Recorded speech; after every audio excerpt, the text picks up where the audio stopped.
I'm typing my screenplay. Palms are sweating, head tingling, anxious that I'll never be able to handle screenwriting without bursting into a panic attack. I wanted to write movies. I watched them all the time, I worked in the film industry, and made my own short films. I was writing every day and ready for the opportunity that would lead me to my first feature film. I compared myself to young Stanley Kubrick, who was once ready to film any script he could get his hands on. And he did, but it sucked. His better films were written in collaboration with novelists, and together they paid great attention to the story before ever writing Fade In. I didn't want to be like young Stanley. I wanted to be like Kubrick the genius. I figured I needed to learn structure, plot, arcs, and acts, then I'd be good to get back to filmmaking. I was wrong. In my mind, story was this big wall standing in my way of being a genius filmmaker. So I started with a book.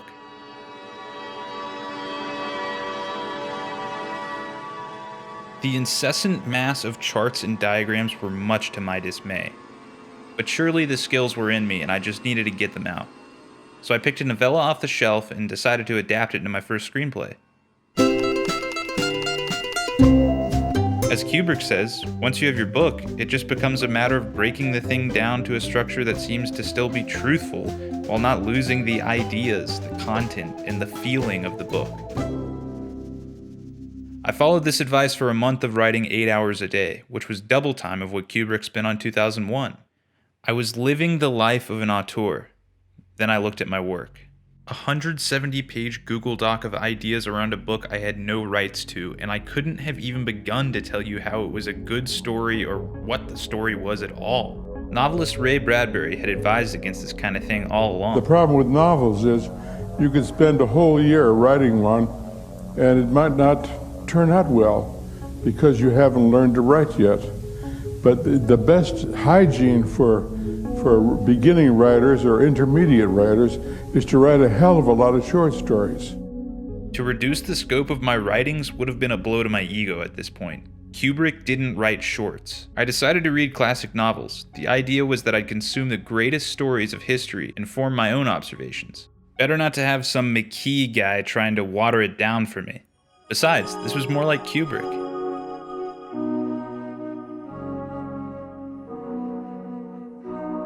His wife said this: he could really swallow a book in a night.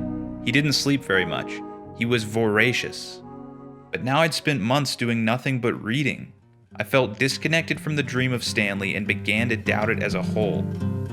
Met a girl, fell in love, glad as I can be. My entire life, I had filmed and edited little projects in my free time. Hopelessly pacing the house, a book caught my eye. Making a Good Script Great by Linda Seeger. Shorter than story, I had nothing to lose. I needed to feel like a screenwriter again. But this was only one part of my new studying. That Ray Bradbury advice I saw earlier, it grew on me. Plus, 2001 was originally a short story. I'd write one short story a week until I found the one that was meant to be for the big screen. As I read Seeger's book little by little, this time actually understanding the concepts, I was able to put what I learned into play, short story after short story. And once I finished Seeger, then I went on to Sid Field. Confidence ablaze within me, 13 short stories to my name, and having read what I thought to be every screenwriting book out there, this seemed like the place to finally draw the line on all the studying. The first screenplay. For real this time.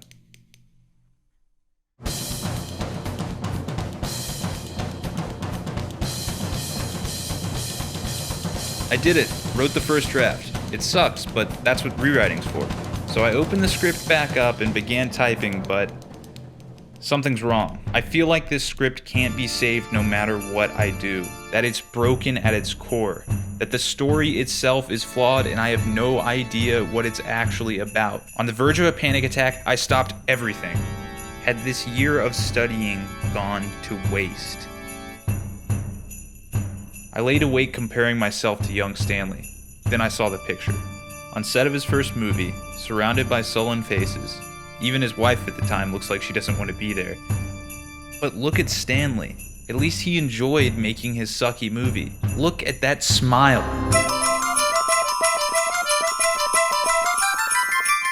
Through all of this rushing around from one study thing to the next, it was when I slowed down and enjoyed the work in front of me that I learned the most. Gradually reading Making a Good Script Great, I found a method for outlining subplots that changed the way I see stories and has informed everything I've written since. Tolstoy's voice as a writer resonated with me more than any Kubrick film. It made me realize that I enjoy stories with uplifting endings rather than ones that leave you in a loop of philosophizing. And when I tried to adapt the novella, proved I could write hundreds of pages on one subject. All of these moments over the past year, I couldn't stop smiling. This is what it's all about, rather than having one moment to prove your mastery. It's not about rating the work of young Stanley or old Stanley.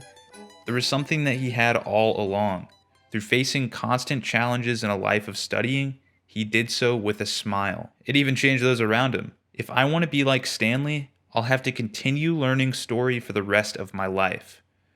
But I'll get to enjoy every step of the journey.